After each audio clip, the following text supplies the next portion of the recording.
पागलों को सिर्फ उनकी अम्मा टाइम देती है, उसके अलावा नहीं को टाइम देता। बुखारी में भी है, मुस्लिम में भी है, काजी अजाज ने शिफा में भी लिखा है। हजरत अनस बिन मालिक रदी अल्लाह तआला अन्हु फरमाते हैं, बड़ी अहम मीटिंग जारी थी, अहम मीटिंग। एक पगली बीबी आ गई, दीवानी पागल आके हुजूर के सामने खड़ी होगी, मीटिंग जारी थी।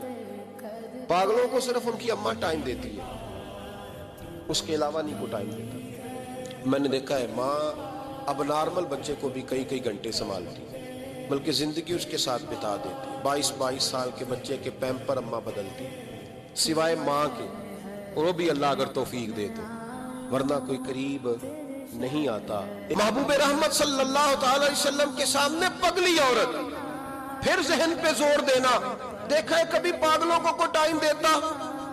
बल्कि नफ्सियात के डॉक्टर कहते हैं कि पागल खाने कभी आबाद ना हो अगर बच्चे अपने माँ बाप